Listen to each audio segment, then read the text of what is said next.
Once again, guys, good afternoon. Today, we're going to start our discussion on multiple linear regression using R as our software. Okay. In your previous subjects, you have, I'm sure you have discussed maybe simple linear regression. Okay.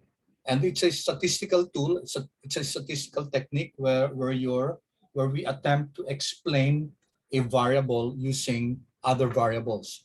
If it's a simple linear regression, we are attempting to explain or even to forecast and predict a variable, which we call the dependent variable or response variable, using another variable, which we call explanatory or independent variable.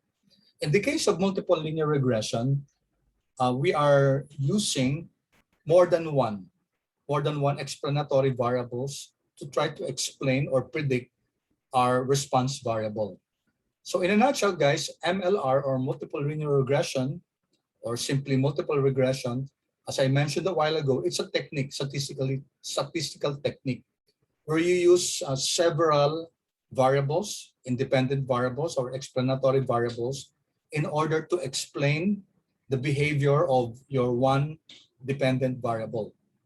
Okay, your dependent variable is usually a continuous variable, which means it's a numeric.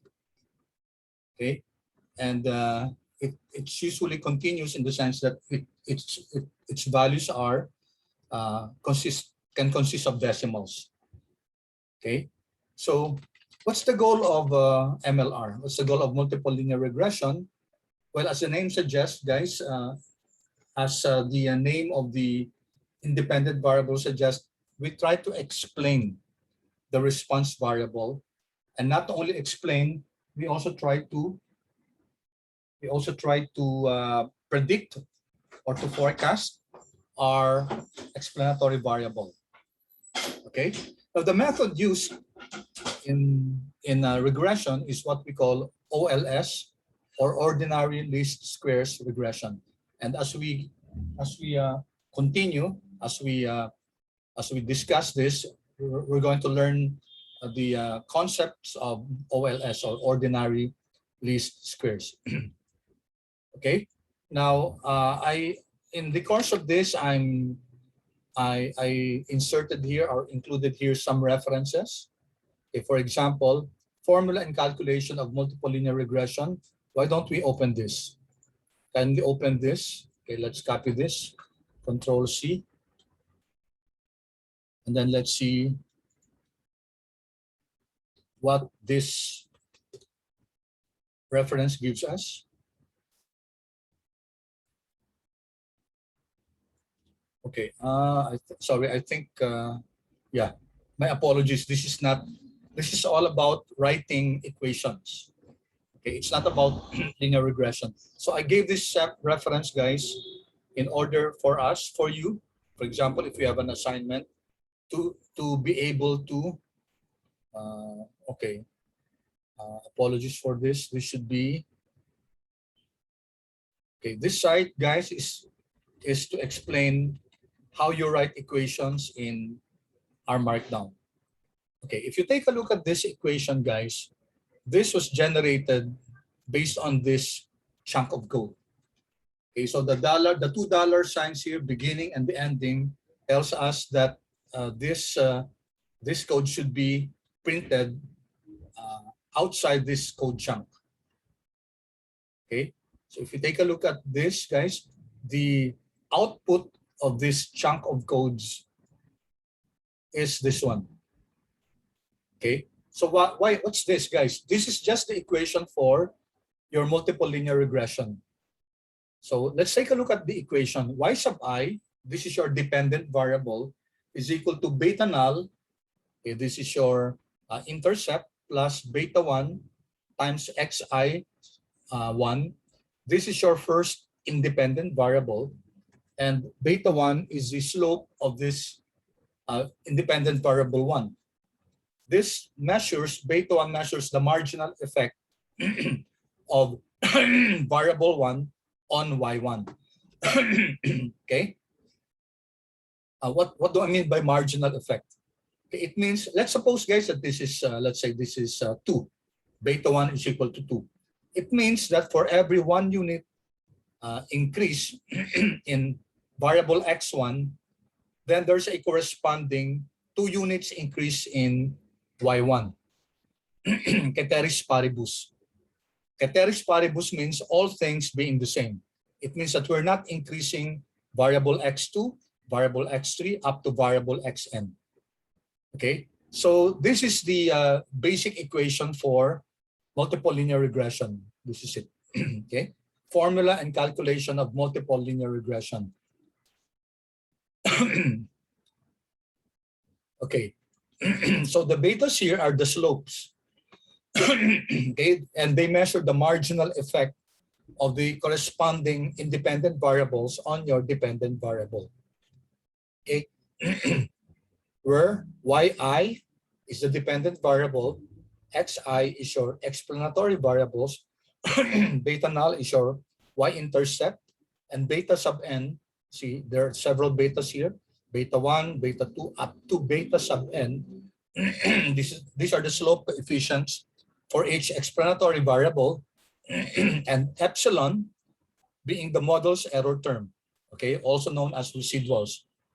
Those that cannot be explained by your independent variable are all captured in this epsilon or residual.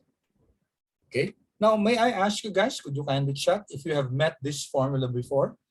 If you have discussed this, I'm sure you must have discussed this multiple linear regression equation in your other subjects. May I have a chat from you guys? Okay, Matthew. Sorry, Matthew, who was your teacher in stud?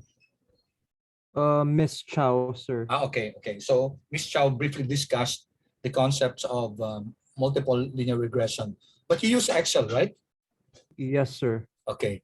Masahiko, how about you? In what subject did you meet this equation? Same po with Matthew, sir. Okay, thank you. All right, so good, because at least some of you have had already some background as far as multiple linear regression is. Now, in multiple linear regression, we know the values of the dependent variable, and we know the values of x1, x2, x3, up to xn. We know the values of your independent variables. What we do in multiple linear regression is to estimate what are these values of beta null, beta 1, beta 2, up to beta n. Okay, that is what we're estimating, and we would like to when we are able to estimate that, then we can now explain the behavior of your dependent variable y sub 1 based on the given values of x sub I. Okay, that in a nutshell is what we do with multiple linear regression. Okay, for those of you guys who are interested in how I came up with this one, this is the code there. Okay, that double slash there indicates that that's the next line. Okay, if you notice, I began with begin and aligned. It means that the equation should be aligned. Okay. Okay, and the use of beta here, underscore beta, so it prints the Greek equivalent, and underscore 1 here, it prints it as a how do you call that? It's what's the term for that? I forgot the term for this. Anyway, alala, what's this beta sub 1? The 1 is not written in the same level as beta, but Would it 1 be the is subscript po? yeah. So sorry. Yeah, subscript. I forgot. Subscript and superscript is the one where you write the number or the script above, the one that it precedes.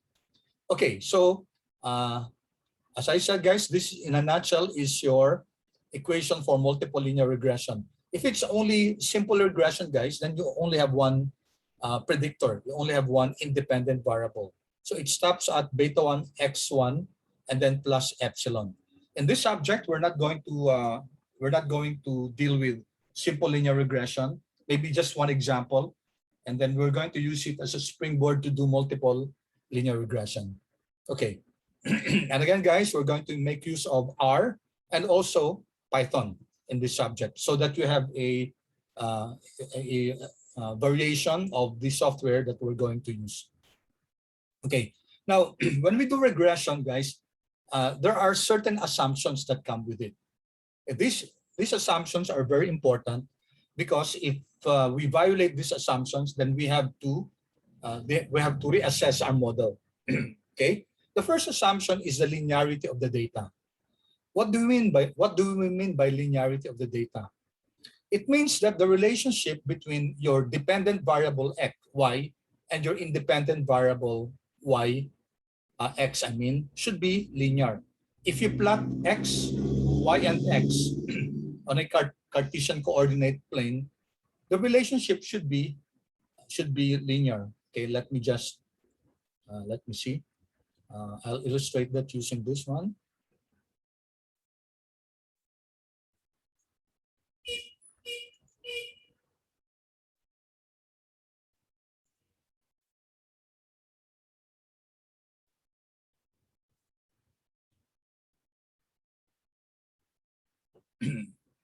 Okay, so first is linearity. When we say linearity,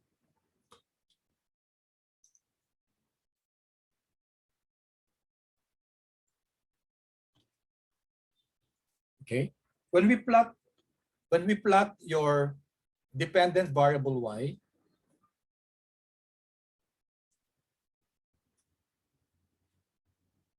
y, and then your independent variable x, okay, the relationship should be linear. Okay, so this one appears to be linear. So that's what we mean by linearity of the data. If you plot the data and then it appears that the relationship is not linear, for example, like this, okay, then you don't use linear regression. You'll have to use a different method. It could be quadratic regression, okay, or another type of regression and not linear regression. When we say multiple linear regression, we mean that your y is related to your x linearly. Okay, so that's what we mean by this. Okay. Linearity of the data. Okay, so I hope that's very clear, guys. The relationship between the predictors x1 up to xn and the outcome variable y is assumed to be linear. Okay, if we plot them as I showed you guys, then there has to be a linear relationship between them. Otherwise, we cannot use MLR, multiple linear regression, in trying to predict your dependent variable. Okay, second, assumption number 2, guys, is also very important. It is linearity of the parameters. Okay, so first is linearity of the data. Second is linearity of the parameters. What do we mean by linearity of the parameters? Okay, let's take a look at this. I have another equation here. So we have here y sub I is equal to beta null plus beta 1 squared, okay, plus beta n times x sub I n plus epsilon sub I. Notice here that your parameter, your slope, beta 1, is squared, okay? It is squared here. Now that's what we mean by linearity of the parameters. We cannot use multiple linear regression if the parameters are not linear. When you say linear, it should not be squared. They should not be, or you should not take the square root of that or take the log of that, okay? So let me once again go back to our Excel, our Word file. Okay, let me just reposition this here. Okay, so the second requirement is linearity of the parameters. Okay.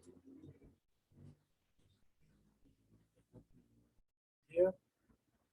So this is linearity of your data, linearity of your parameters.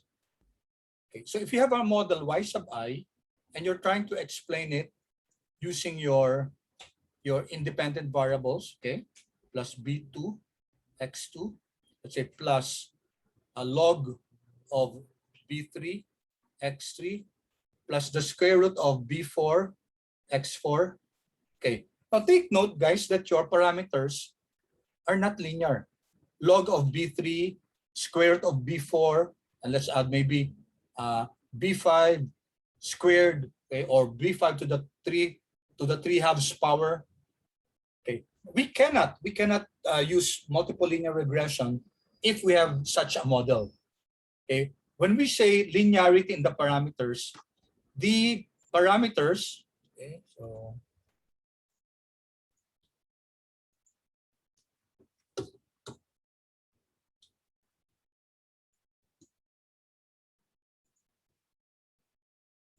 this is what's difficult with this one. Okay, let's wait.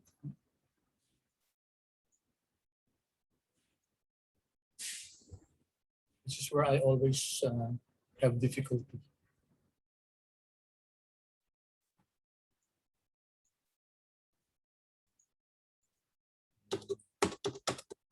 Okay, anyway, guys.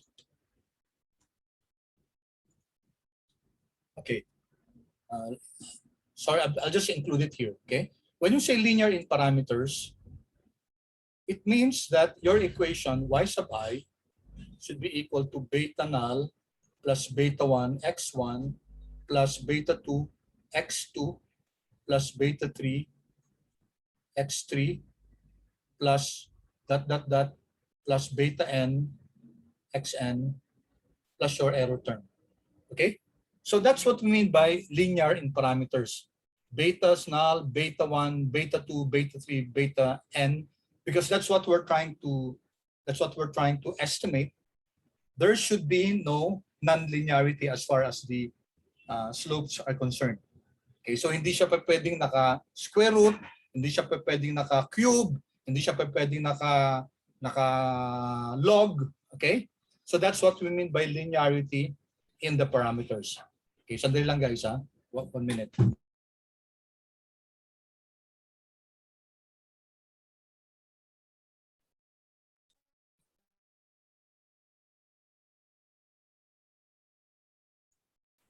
Okay, so let's go to the third assumption.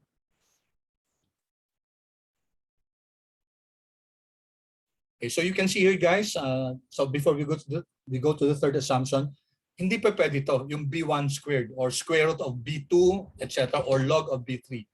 Hindi pa pwede yun because that will violate the assumption of linearity of the parameters. It requires the model to be linear in the parameters. It means that your betas, okay, your slopes should not be other than linear. OLS is not able to estimate equation 1. Take a look at this, guys. Beta 1 squared. It will not be able, OLS, ordinary least squares, will not be able to estimate beta 1 if it's squared. Okay? However, assumption 2 does not require the model to be linear in the variables. What do we mean by this, guys? Take a look at this. Y sub I is equal to beta null plus beta 1 x sub I squared plus beta 2, let's say log of x sub 2 plus beta sub n square root of x sub n. Okay, that's allowed. We can do that, guys. We can get the square root, we can get the log, we can get the cube root, we can square your independent variables. Okay, that's allowed. OLS can solve for that. No problem. So when we say linear in parameters, what we're saying there is your betas, okay, your slopes cannot be other than linear. So we cannot get the square root of that, etc. Okay? Clear so far, guys? Clear yung first two assumptions natin? Okay. Linearity in the data and linearity in the parameters. Okay. Kindly chat, please. Okay, good. Thank you. Thank you. All right. Third assumption. Third assumption is what we call, when we model, guys, when we come up with our model, we will be able to compute for the residuals. The residuals is the difference between your model value and your actual value. Okay? Because when we come up with a model, definitely there will be differences between the actual value of your dependent variable y and the model value, our forecast value. Now, when we plot these residuals, okay, they should represent, number one, the mean, the average of this residual should be 0. Secondly, the variance of this residual should be constant. Okay, so that's what we mean by constant variance, or a condition we call homoskedastic.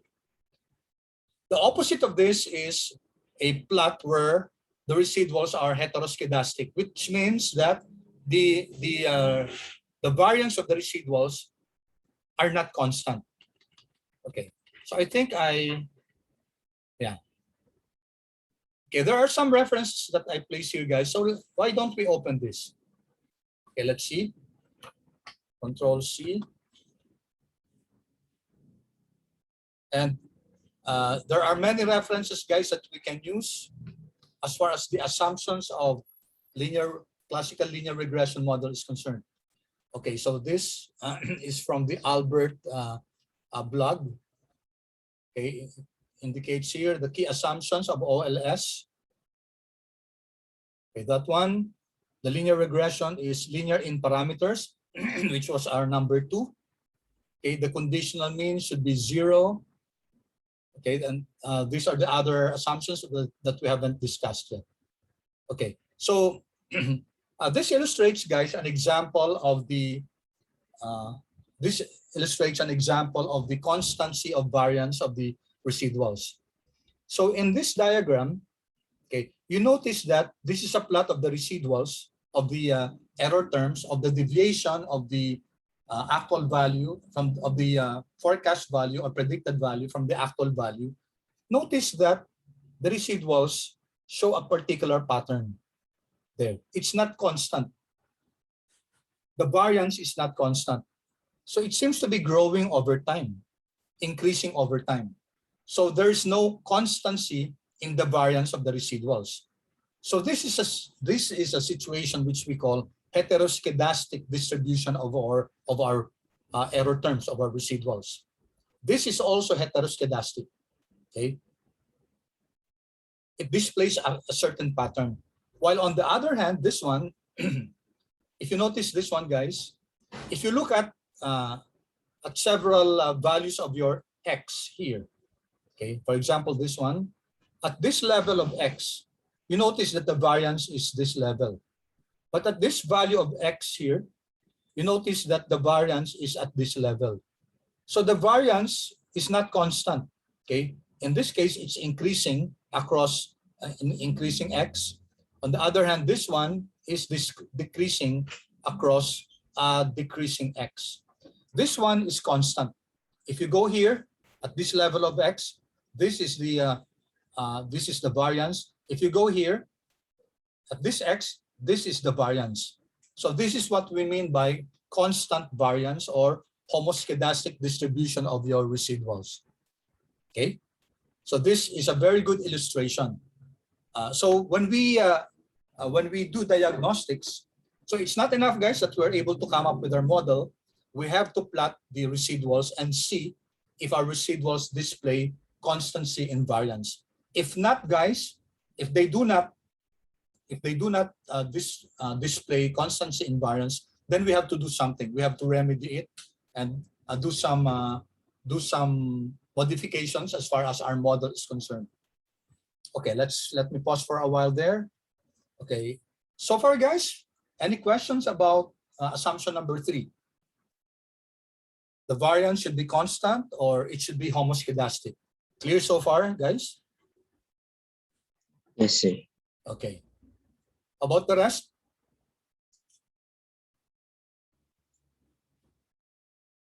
Okay, good. Now, mathematically, guys, take a look at this. No?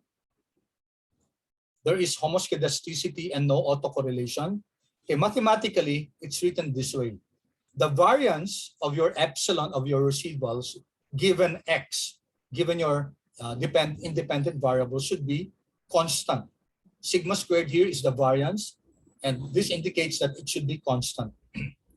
Or another way to do it is that the covariance between your residuals, epsilon sub I is your residual at point I, epsilon sub j is your residual at point j, the covariance should be equal to 0. It means that they should not be correlated.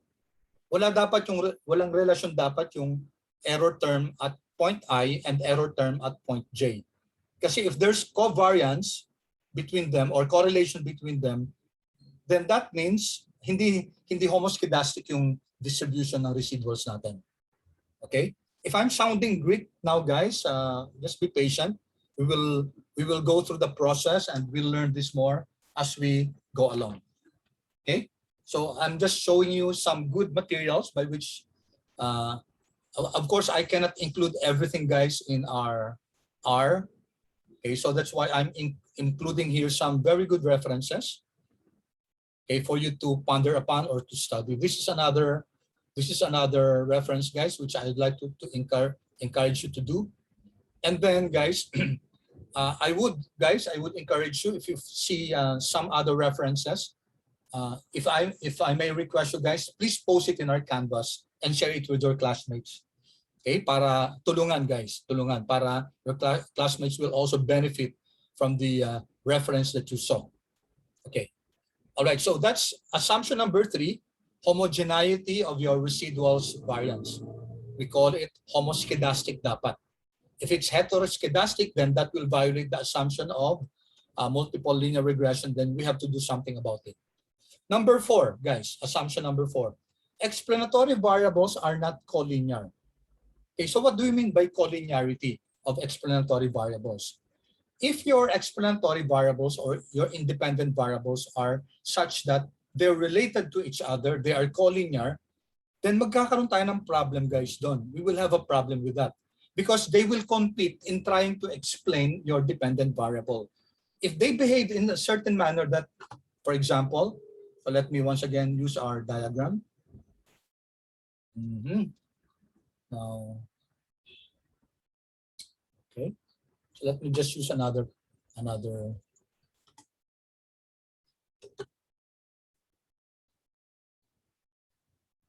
Okay, so what do we mean by multicollinearity? Multicollinearity, guys, is a situation wherein your independent variables are highly correlated. So if you plot, for example, okay, so this is x1 and x2. So we're now comparing your independent variables. And it turns out that this is the relationship between x1 and x2. They are highly correlated. Okay, if you have this type of independent variables, then we will have a problem. Why? Because they will compete in trying to explain the relationship with your independent variable. So much so that we will find it difficult to determine what's the contribution of x1 in explaining y1 and what's the contribution of x2 in explaining y2, y1, okay, yi. Okay, since we're trying to explain y, guys, and you have two variables, two independent variables that are correlated to each other, okay, they move in almost the same direction, then we will have a problem of what we call multicollinearity. And there's a test for that, guys. Multicollinearity. We want that your dependent variable to be highly correlated with your independent variable. We want y, so if we plot y, guys, y and x, we want y to be highly correlated with your x, because that means that x can greatly explain y. But we don't want the independent variables to be highly correlated, because the model will suffer from what we call multicollinearity, and there will be difficulty as far as explaining what percent of the variation of y is being explained by x, and what percent of the variation of y is being explained by x2. What percent of the variation of y is being explained by x1, and what percent is being explained by x2. In other words, para magko-compete sila in explaining, in trying to explain y. Also, there's this concept of parsimony. What is parsimony? Parsimony, guys, means that if you can use fewer independent variables, then do so, because that makes the model simple, okay, simpler. Okay, so why will you use x1 and x2 in defining y1 when you can just use either one of them? Okay, so why use both variables? Eh di, gamitin mo na lang yung isa, total, pare-pareho naman yung ine-explain nila eh. Right? They explain almost the same variability of y. So why use both variables? It will violate the principle of parsimony as far as model building is concerned. Okay, so this is a very important assumption. There should be no multicollinearity. The explanatory variables should not be correlated. Okay, so as I said here, guys, multicollinearity exists when two or more of the explanatory variables are highly correlated. This is a problem as it can be difficult to disentangle. Okay, this is what I was saying a while ago. It would be very difficult to disentangle which of them best explains any shared variance with the outcome variable. Okay, and it also suggests that the two variables may actually represent the same underlying factor. Okay, all right, then we have two more here. Okay, independence of the residual error terms. Okay, and unfortunately, I wasn't able to give a description here. We're going to do that.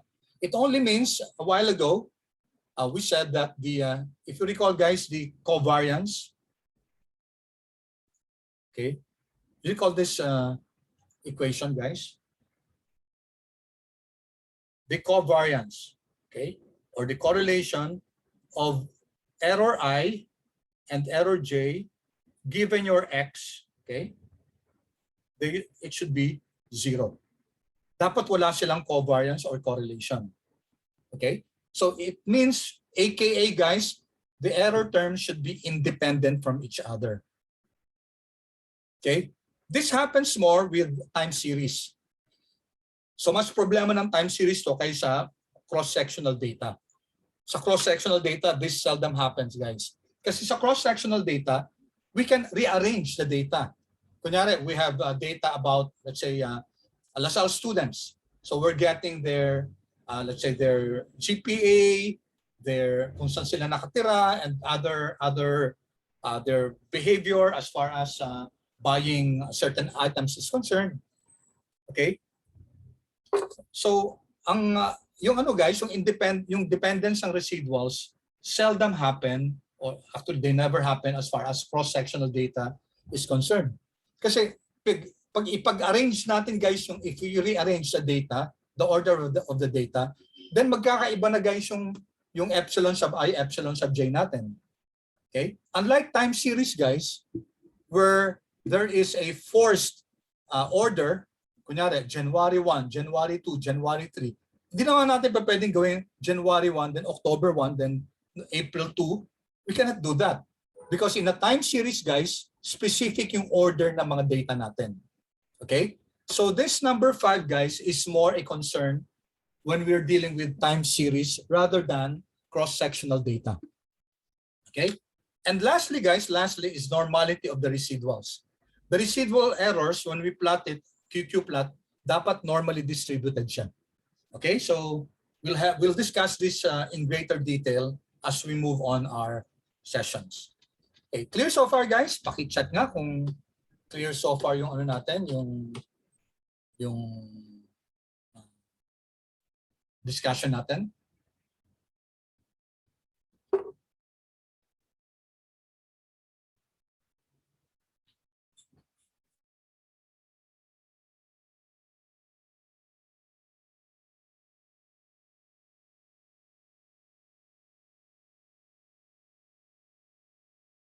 Okay, thank you so much, guys, for your feedback.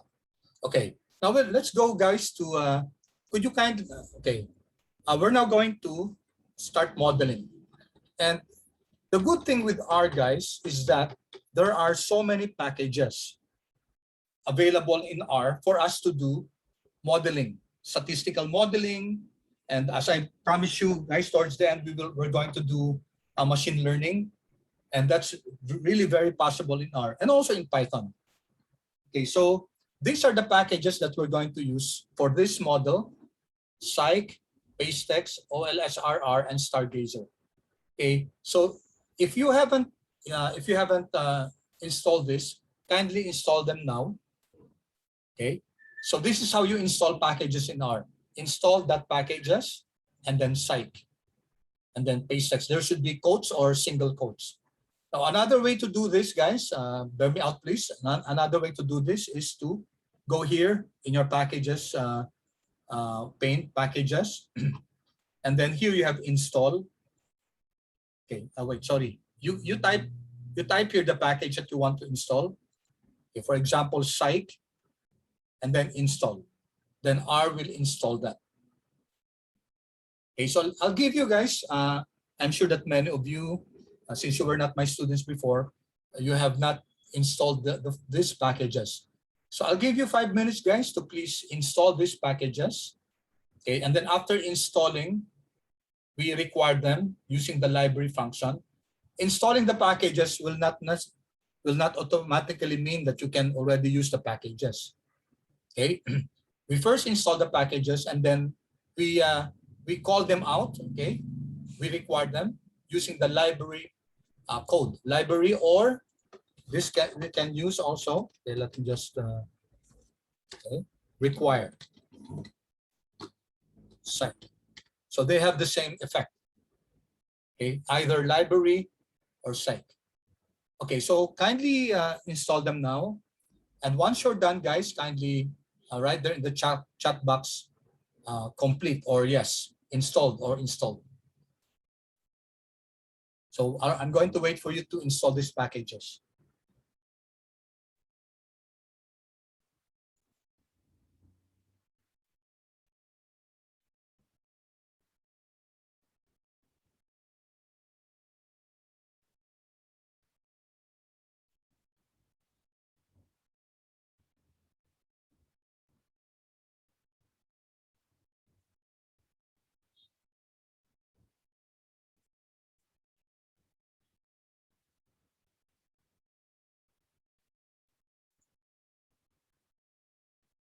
Also, Rafi, you encounter the same problem. So if you encounter the same problem, kindly also install our tools. I'm not sure why you'll need to install our tools before you can install Stargazer. But since it's being required, let's just install it anyway.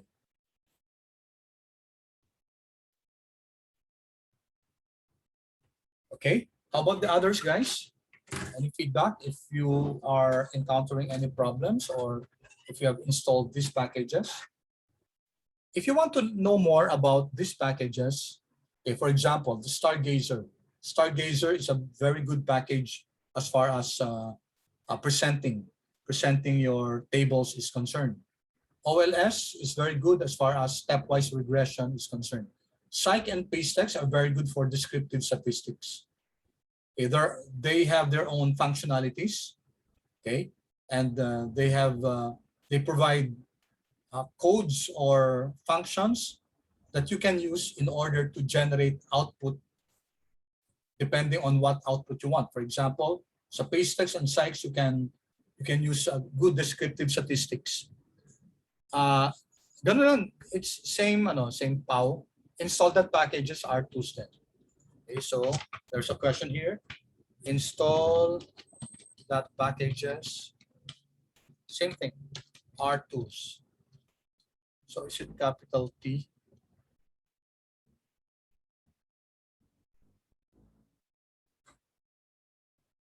And and make sure, guys, that you is it capital T, Paolo?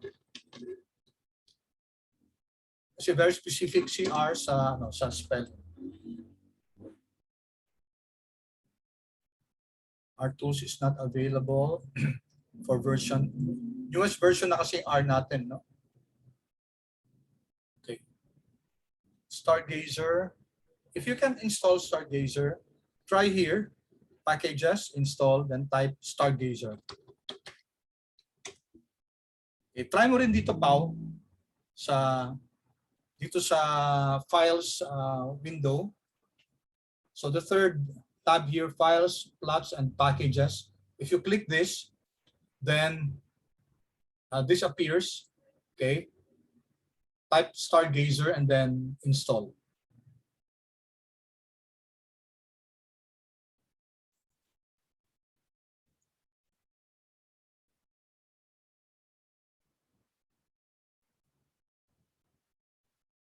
Deprecated. Okay, ibig sabihin hindi na siya ginagamit, no? Okay, warning, install is not available. Yeah, for this version. Okay, why don't you try? Could you kindly try installing Stargazer dun sa packages? Let's try to see that. So here in the packages window pane, we have packages. Click packages and then type Stargazer and then install. Let's see what happens.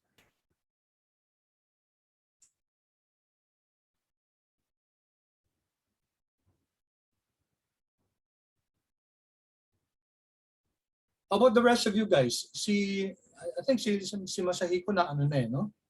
Na-install na niya. The rest, guys? Sir, nag-work sa akin, pero iba yung lumabas at the end. Saan? What do you mean? Ang lumabas is, ano ba to? Error in install packages cannot open file. Iba yun. Pero tapos na yung Stargazer. Kasi yung nirun ko siya, nag-green siya eh. Okay. Yun may lumabas lang after. Kaya And the next one, i-require mo siya, i-run mo to, yung library. After you have installed the packages, guys, please run this. Kasi if you install the packages, it's already there available in your machine. However, you cannot use it immediately. You have to require it using this function, library, or require. Okay. So these are the packages that we installed just now. So we have to require it in order to be able to use the functionalities. Okay, may I have feedback, guys, from the rest? Who among you were able to install these 4 packages? Psych, PasteText, OLSRR, and Stargazer. And who among you had problems? Hey, Ronnie, warning, treating C input as simple as Sir? possible. Yes? Sa akin yung past text lang yung nag-work.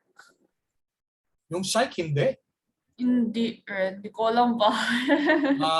You try, subukan mong ano lang, one at a time. Kunyari library, Psych, para makita natin kung ano yung ano. Yun po ginawa ko, sir. After ko i-run, tas ayaw mag-work ng site, iniisa-isa ko na lang sila. Pero, try ko po ulit.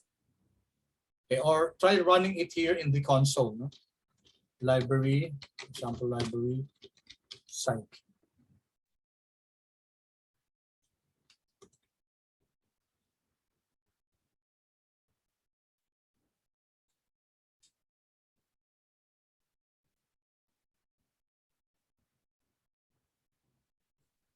Hello, sir. I have Yes? Who's this?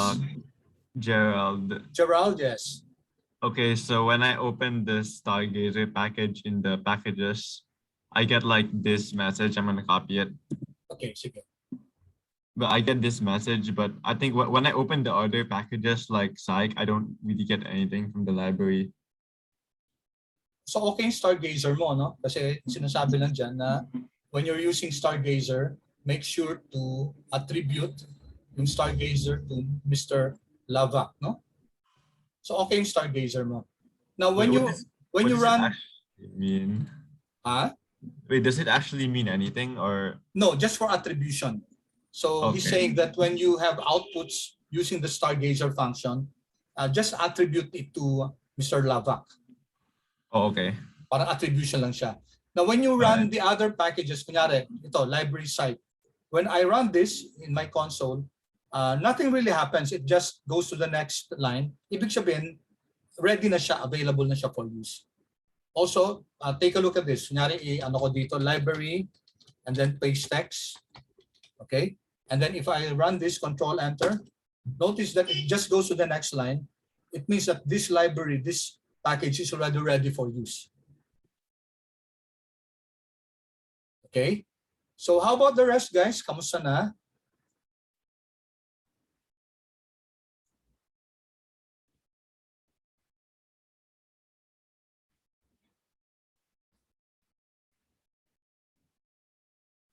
Anybody encountering other problems, guys? Sir, yun in-install ko po ulit. Ito yung lumabas. cannot open file kasi permission denied raw.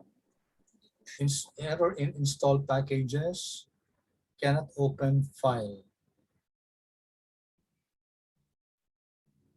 When you were trying to install Psych, Yes po, sir.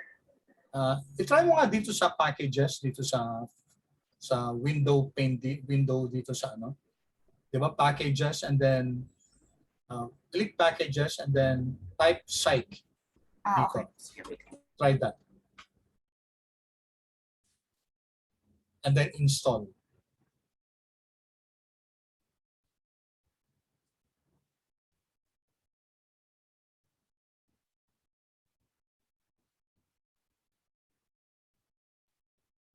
Wala pang lumalabas sa akin, sir. Walang lumalabas dito sa ano. Opo. When you type Psych and then click install, did you click install? Click ko po install. Wait lang, sir. Install.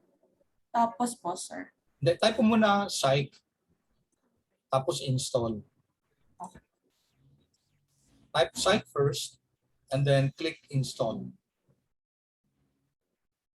Okay po, sir. Anong okay na? Lumalabas is install packages. Install from, Okay. yun nakasulat repository CRAN. Tapos, yung sa baba naman is packages. Walang nakasulat. So, nag-install na. Well, pindutin ko na po ba install or type Oo. ko muna yun site? I-type mo muna yung site, go to packages. Okay, listen to the instructions, no? Go to packages, and then type site dito sa may ano, sa upper right, yung may Opo, magnifying glass there. Install, try ko pa install. And then install. Sige, tingnan mo nga kung ano mangyayari. Wala, sir. Same na rin. Our tools is required. Ay. And wala. Same pa rin, sir. In error in install packages. Cannot Error in open install file. packages. Oo. Bakit kaya? At first, lumalabas yung our tools is required. Tapos parang merong bar na naglo-loading. Tapos after niya mag-load ng 100%, lumalabas na yung error in install packages. Hindi ko sure if ako lang. Okay, how about the rest, guys? Okay, siguro we'll leave that for a while, guys, no? We'll leave that for a while. Tingnan na natin kung ano yung ano yung nangyayari diyan. One technique, guys, is i-copy nyo yung message na yan and then i-google nyo, no, kung ano yung nangyayari, or minsan kasi nagkaka-conflict dun sa ano, dun sa version ng R at saka dun sa version ng package. Mas mabilis kasi mag-update si R and R Studio. Tapos yung package minsan medyo nalilate sila dun sa pag-update, no? Okay, sige guys, ano muna tayo Okay, so if you're having problems with the installation of the packages, muna. Sige, let's try to avoid first using the packages, no? Para maka-move on lang muna tayo, no? And then let's try to see how we can address that, yung paggamit ng mga packages. All right? So, is that okay, guys? Hello?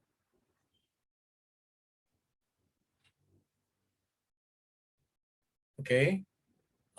Show of hands lang. Sorry. Ano lang muna guys, who among you were able to install? Paki-chat na lang install para alam ko kung ilan sa inyo. Yung na-install nyo yung complete packages. Kindly chat, write the word install or installed so that I know. Okay, Matthew, Gerald, fourth. Okay, Audrey. Okay, so Francis. Okay, so we have some who were not able to install. Ano? Okay, sige. Thank you. Thank you. At least many of you were able to install. Tingnan na lang natin yung iba, no? Let's see what about the rest. Okay. So si Paolo ba? Paolo, were you able to install? Paolo?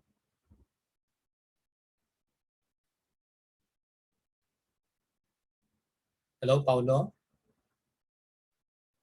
Okay, so how about, Sir, I think it installed na po.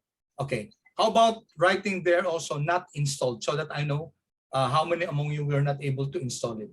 Si Jeline yata, kindly write there na lang. Okay, Sharina, sino pa? Was it Sharina who was asking me a while ago? Rafi, Dominic, 1, 2, 3. Okay, so 3 of you were not able to install it. Sige, tinalan natin guys, no? Successfully unpacked and MDS. Yeah, okay na to, Pau. That's okay. Okay na yan.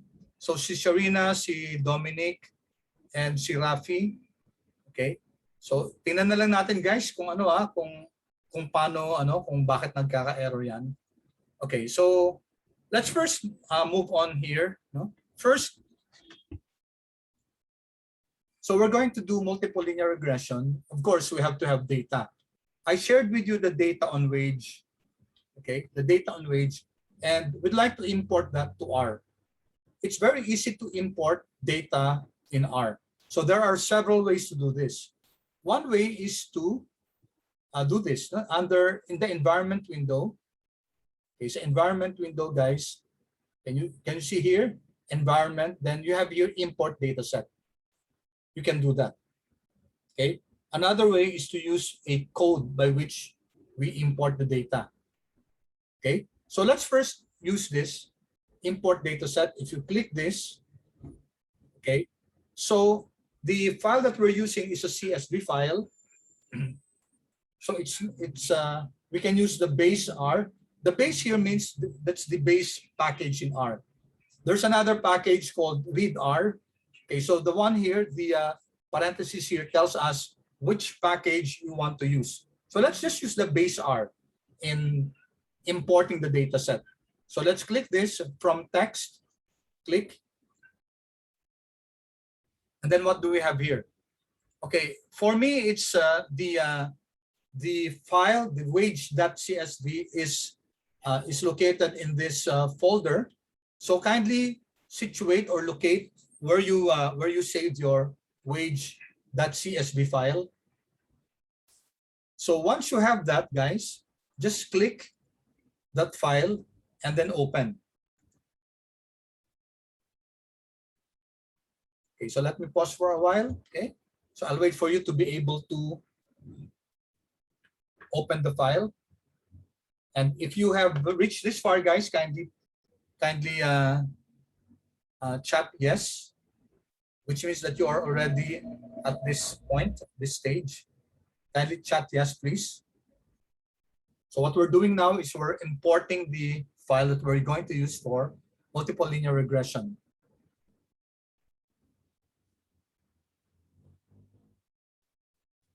Okay, so let's see. All right, good. Good. Okay, now take a look at this import data set. So here it has the file name wage. And then take a look at this. Is there a header? Yes, there's a header, guys. So make sure that this is clicked. Yes, otherwise, if you click no, then the first line here will become part of your data. Okay, so R was able to guess correctly that there's a header there. So yes, okay. Separator is comma, we're okay with that. And then you can see here the sample data set. Okay. Education, experience, tenure, race, gender, civil status, number of dependents on, and hourly wage. So this is the input frame in input file. That's a CSV file. And then this is how Excel R will import the data as a data frame. Okay, see this data frame. Okay, so let's import this, import. Okay, what happened, guys, when you imported it?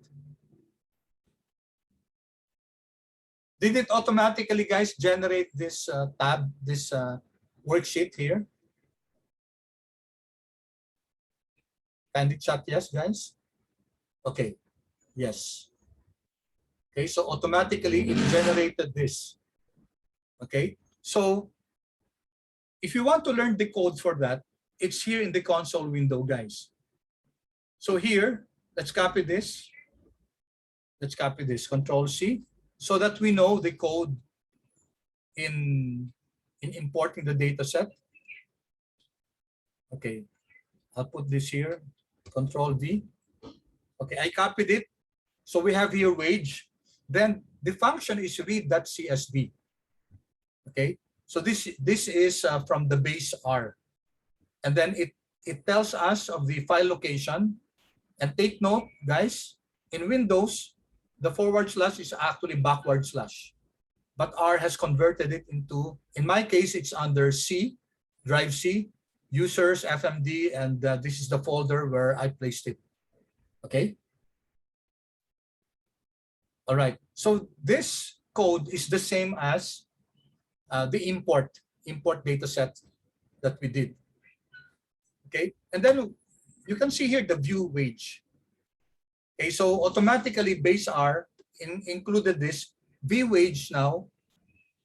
Okay. Will generate a window here of the data. Okay. Let's do this, guys. Let's delete this. Close natin to. Let's close this wage. Okay, close this. Okay, so there's no more window here for wage. Okay, and then what I'm going to do is, okay, so let's insert this R, insert R, and then I'm going to copy this view, Control C, Control V. Okay, so what does this code do? So it's capital V, guys, capital V, IEW, and then the name of the object, which is wage.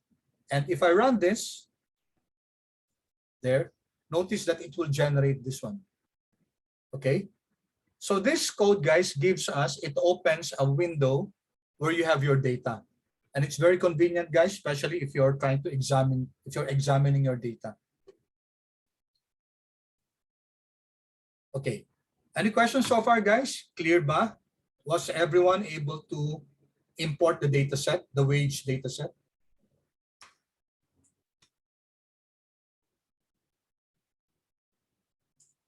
May I suggest, guys, that if I insert anything, follow along so that we're on the same page.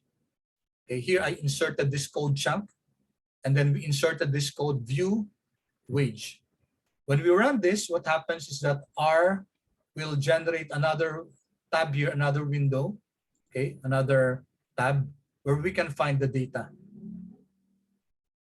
Okay. Okay, how to import, sorry, it's okay, Paul. Okay, how do we import the data?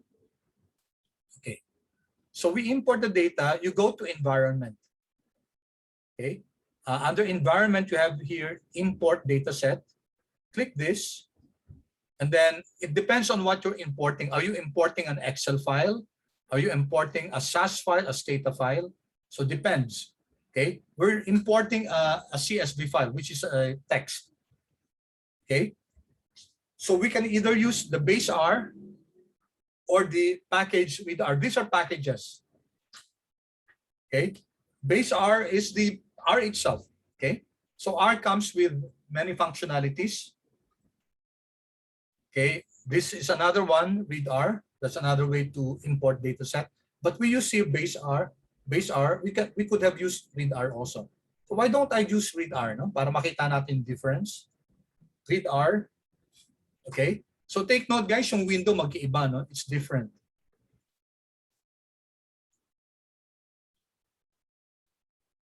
It's different if I'm using the read R. And then it requires, guys, that we go to browse. Okay, browse, and then let me go to the place where I stored my data. FINTSAR, multiple regression, and then wage. Okay, so be sure you know where you saved your data.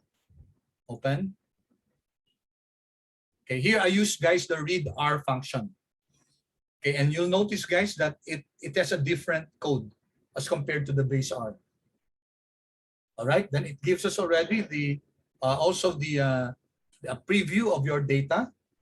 Okay, name is wage. First row as name, so the first row should be the names of the variable. Okay, and you have here some options. The delimiter can be a semicolon, tab. It depends on your data. Okay, For us, it's a CSV file, so this is okay. So I import this, import. Okay. But notice what happens, guys. When I use read R, okay, so this is the code. I can actually copy the code, guys. Okay. So first, it accessed the package read R. And then, simple lang guys yung ano niya, no? Simple lang yung ano, yung code chunk niya. Library read R, and then the code itself, wage, read underscore CSV. Okay, sa atin kanina, it was different. Yung sa base R, it was read.csv. Ito, read underscore CSV. Okay, and just the name of the file itself. Okay, so different way to access your data, import your data. Okay, did that answer your question, Pao? Yes, sir. Thank you. Okay, all right. So thank you so much for the questions. Thank you, Pao. Okay, so far, guys, clear tayo. We now have, and also, by the way, so we have here a window that displays our data.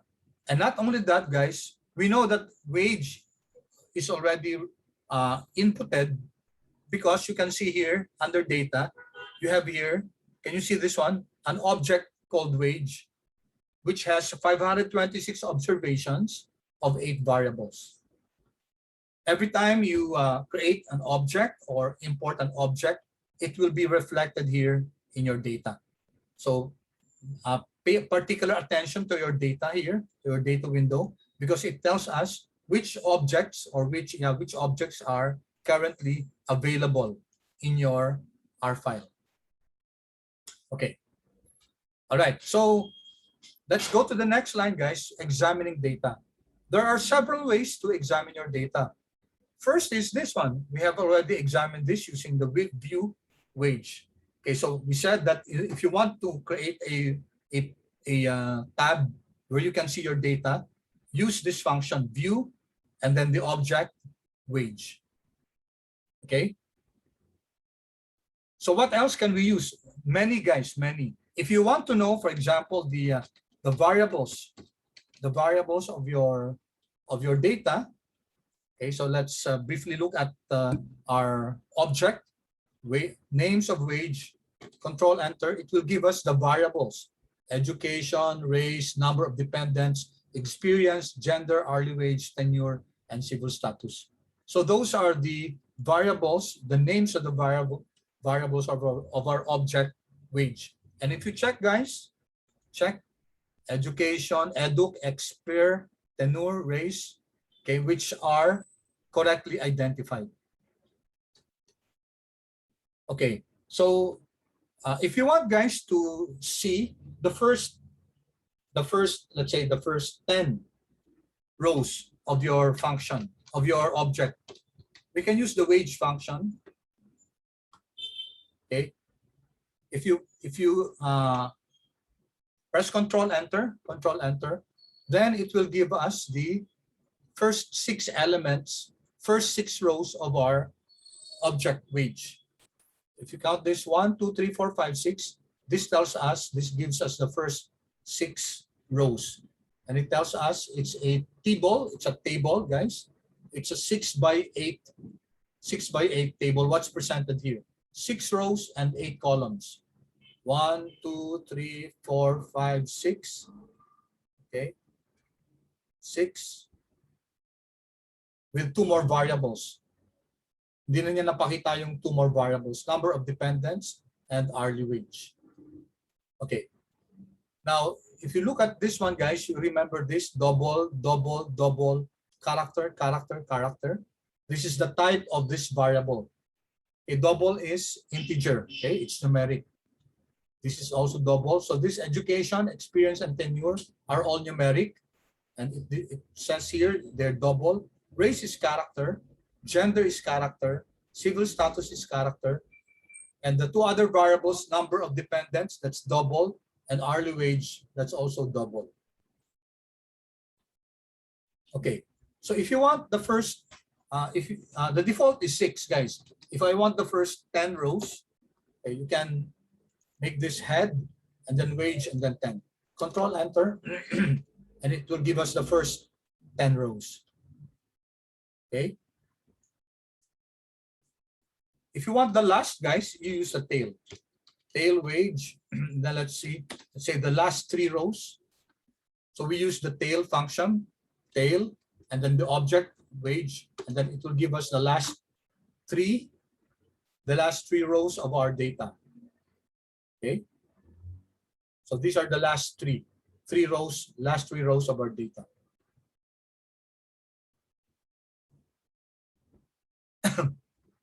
Okay. Any questions so far, guys? Are we going slow or okay lang ba yung pace natin? Kasi some of you might think that we're quite slow in our pace. Okay. How's our pace so far, guys? Is it okay? Fast or slow? Kindly feedback, please. Okay, thank you. Thank you so much. Okay, please, guys, again, friendly reminder to us that we are here creating a very safe environment, safe in the sense that you can ask questions, guys. Don't be ashamed.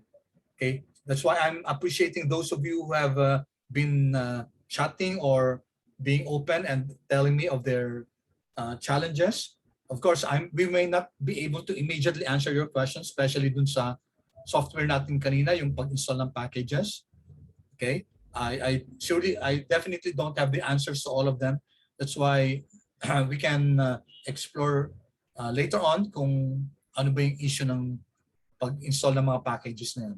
Okay, but it's good that most of you were able to install these packages. Okay, now here, guys, what we did was to get the first 10 rows of the object wage. There's another way to do this. One way by which we can subset, our object is to use the brackets. Okay, so take a look at this, guys. We're telling R use wage and then just get the first 10 rows. Okay, so this is how to subset. Okay, let me just here put some how to subset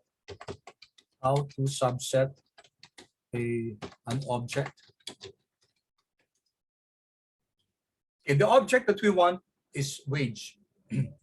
Okay. If you put a brackets here, it tells us that we are subsetting the object wage. And then you notice, guys, that inside the brackets you have a comma. So we have this first number and then this second. The first number refers to the rows. And the second number, okay,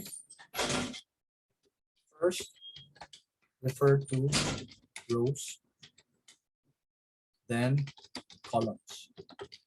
Okay, what do I mean by this one? The first element here, 1 to 10. So I'm telling R, could you kindly print the first 10 elements of wage?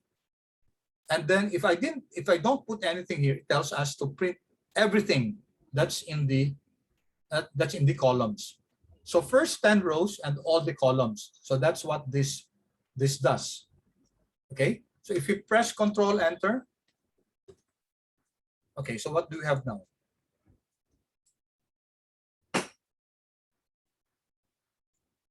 What did it do, guys?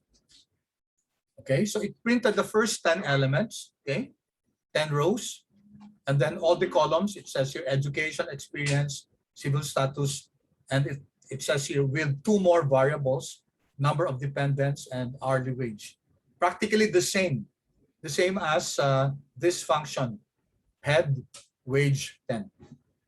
Okay, but of course this is a lot easier, the head, and it's easier to remember. Okay, so clear so far, guys? Clear so far? Okay, now there's another function and it's called structure. Now this is very important. If we want to learn more about, okay, so ito, guys, sabi, no, str. So this one is from str. Marami kasing str, no? The str function. Okay, so I typed str. It tells me that this came from the time series function, and compactly displays the structure of a time series object. Okay, although hindi time series yung object natin, ano? Pero let's just use that function, structure ng object natin na weights. Control Enter. All right. So this gives us more information about our object, about wage. Okay. So this is now your dollar education means this is the column education. So our object is wage. Okay. Wage dollar education means you're looking at the object wage and then specifically looking at the education column. Okay, let me show that again, guys. Our object is wage, and wage has different columns. Okay, variables. The first one is education. So if you see, guys, if you see this wage, dollar, okay, notice, guys, I typed wage and then dollar, and automatically it tells me that the objects, that the columns under wage is education, experience, tenure, race, etc. Okay, do that, guys, do that. So type here in the console. Let's do that in the console, wage. By the way, guys, you can type codes either here in the script window or in the console. Wage and then press dollar. Automatically, R knows that this is the object wage, and it was able to guess that, okay, the columns under wage are edu, experience, etc. So if I click anything here, add experience, and then, okay, press enter. It gave me, guys, what did it give me? It gave me the column experience, 222, 244. So let me see. Experience is 222, 244. Okay, it's spelled out what's inside the experience variable or column. Okay. Okay, so far, guys. So education is numeric, experience is numeric, race is character, number of dependents is numeric, and it gives us the number of rows, 1 up to 526. Okay. All right. Pause for a while, guys. Any questions about the structure function? Structure function. Okay. Paki-chat, please. So far, clear ba tayo?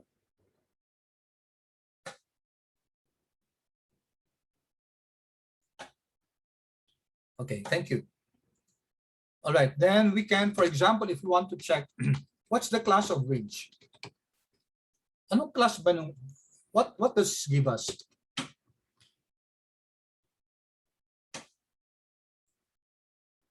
Okay, the class of an object, guys, gives us the type of structure the data has. So this tells us that it's a data frame. Okay, table, data frame, and it's a table. When you say data frame, it means that it's a it's a matrix, guys. It has 2 dimensions, rows and columns. Okay, and then each columns are named by are given their own specific names, and then each row is independent. So that's what we mean by data frame. And we're going to use in this subject mostly data frame, and towards the end we're going to use time series. Okay, because data frame is different from a time series. Okay, so time series, guys, in time series you have a date. In a data frame, usually you don't have a date. Okay, but sometimes you'll have an object called data frame that has a date in it. Okay, so just be aware of that. Okay, so let's now, okay, what else, guys? What about asking for the class of a particular variable? Let's see, wage, and then let's see, education. Okay, notice, guys, when I type wage and then dollar, it automatically gave me this IntelliSense. So let me just tab this, education, and then it tells me that education is numeric. So there's a different classification for the object itself. The class of the object wage is data frame, and the class of the variable edu is is numeric. Okay, so if once again I press class, and then let's say race, Control Enter. So this is a character variable. Hello, sir. Yes. I think I have a question. Yes. Go ahead. Go When ahead. I typed in class wage, what came out was like different from yours. Like it only showed data frame, but it didn't really show the other things in your output. Okay. Thank you, Gerard, for that question. It did not show the other objects here. Yeah, it didn't show that spec. Yeah. or Okay. TBL. This one. Yeah, it only shows data frame in mine. Yeah. Okay. Yeah. Anything else? To that, I don't know the answer. Okay, Gerard. Thank you for that. And I'm being honest here. But what's important is that it's a data frame. Okay. This one, table, DF, there are different ways of defining data frame. This is table data frame. Okay. This is also a table. Okay. Okay. All right. So nothing to worry about there. Okay, Oh, I'm not also sure why it gave me several definitions of that. That one I have to check. Yeah. Yes. Yeah, I think that like when I typed in class and then wage like $ education, I got integer instead of numeric also. So it's like this is like kind of different. So you got what? For example, I got integer instead of numeric for class wage $ education. Oh, you got integer. Yes. Okay. All right. So that's okay. That's okay. If you got integer there, because education is supposed to be, okay, if you look at education, okay, so apparently your machine is reading this as an integer. Okay.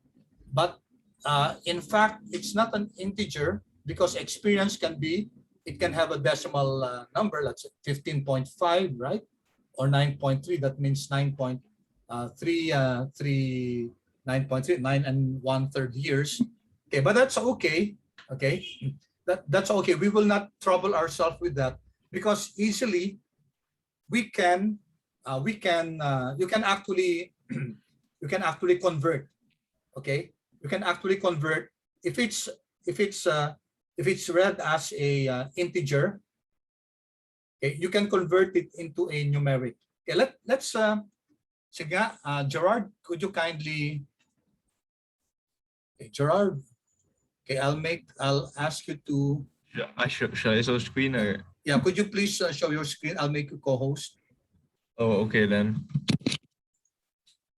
And then I'll stop my share. Okay.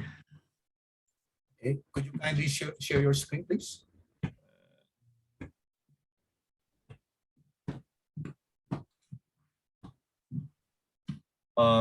It's here. So when I type this in, it says integer in the console. Okay, class, wage, at education. Okay, And- could you write below class, wage, education? Okay, so Yes. write wage $education, wage $educ, and then your assignment operator. Oh, which one, sir? Did we discuss that already? Alt M. Oh, okay. No, sorry. Alt and then M. Oh, wait. Sorry, I think I got the wrong code.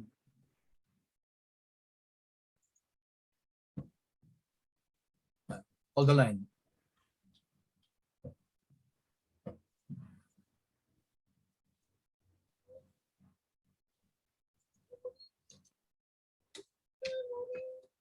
Okay. Sorry, it's Alt minus. I forgot. Okay, and then Okay.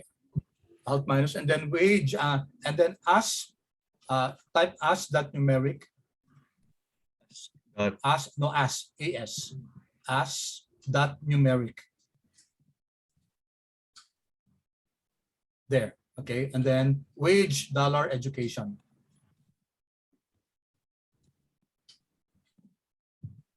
Okay, guys, let's pause for a while. Now, when Gerard ran this code, class wage eduk, it gave us the answer that R was reading it as an integer. Okay, if we want this to not be an integer but rather numeric, we can change wage $education and make it as numeric. Could you kindly run that? Run that line. Okay, and then run again 104. Oh, okay. There. Oh, it's numeric now. Okay, it's numeric now. Okay, so don't worry, guys. If an object, for example, you want the object to be a integer or a factor or a character, but it's being read as a different object other than what you want it, no problem, guys. We can easily convert it into the object that we want it to be read. Okay, Gerard, did that answer your question? Am I? Thank you. Okay, thank you, Gerard, again for. Okay, I'll stop sharing now. Yeah, please. Okay, guys, I appreciate questions like this. Let's keep those questions coming. Of course, guys, there may be some questions which I'm not able to answer, but that's okay, guys. That's part of the learning process. Okay, so it's almost time, but anyway, let's try to have some more. Okay, a few more lines before we call it a day. Okay, can you see my screen, guys? Okay, one other thing, guys, that I want to show you is the summary function. What does the summary function give us? Summary and then wage. Control Enter. Okay. What happens with the summary function? It gives us a list of your variables, and then if it's numeric, it gives us the 6-number summary. So the minimum, the maximum, the first quartile, the median or the second quartile, the mean, and the third quartile. Okay, if you recall from your stats, okay, these are your 5 or 6-number summaries. Okay, it will give the 6-number summaries for your numeric variables, and then it will just give the count for your character variables. Okay, so for example, if you just want to quickly see what in this data set, what's the greatest number of years of experience. So we have this 51, okay? We have this worker who has been with the company, or who has been working, not necessarily with the company, for 51 years. And we have just this newbie, just one year, okay? And that the average working years of experience is 17, okay? For education, the highest is 18. There were some who did not have years of education, okay? And the average was 12.56, the median was 12, etc. So that's what we can use with the summary package. Okay, may I have just one last minute, guys? Is it okay? Is it okay to have one last minute? Okay lang ba? Paki-chat naman, please. Okay, thank you. Thank you. All right, next meeting, we're going to go into this descriptive statistics. There are different ways of generating descriptive statistics. Okay, first you have the describe function. Okay, describe. Now, if you type describe, guys, you notice that where does this function come from? It comes from the cite package. Okay, the describe function comes from the cite package. So if we did not call the cite package, this will not run. Okay, so those of you who were not able to install cite package, can you just try? Everyone, please try to run this describe wage, Control Enter.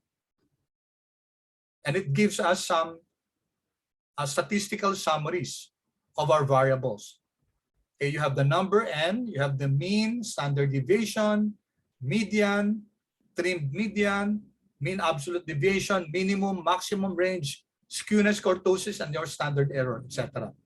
Okay, so this is a very good way, guys, in order to generate our descriptive statistics. Okay, May I ask those of you who were not able to install Describe, were you able to run this? Charmaine. Okay, si Jeline yata, at saka si Charmaine, and also si Rafi, hindi rin, ano? So guys, we learn here that it's important for us to be able to install that packages. Otherwise, we will not be able to run this this code, for example. Because in Describe, guys, it comes from the Describe package. That's why sometimes, guys, you will see this psych. Okay, so this is another way, guys, to write this psych, which is the package, and then double colon, and then Describe the function. Okay, you get the same thing. Okay, you get the same thing. And I'll end it with this one. We can also use the paste text function. Okay, and then paste text also has a stat dot describe. Okay, if you notice, guys, I was typing stat dot, and automatically R gave me some choices. Okay, so I'll just type the tab here and then wage. So this is another way, guys, for us to get the descriptive statistics. Control Enter. Okay, there. Okay, we'll continue with this next meeting, guys. We'll continue with this next meeting, and then we'll learn how to plot, and then we'll be able to look at the first regression that we're going to use is LM, linear model. We're going to use just simple regression first, and then we'll move on to multiple regression. Okay, and this will already cover up to, maybe we'll spend around maybe two more sessions to cover this this file. All right. Thank you so much, guys, for your patience. So those of you who were not able to install the packages, kindly paki-research nyo, guys, ano, kung what was wrong. And then if you're still having problems, maybe you chat me, and then let's try to figure it out. Okay. Yes, Aubrey, definitely. I'm going to stop recording now. Okay, stop recording.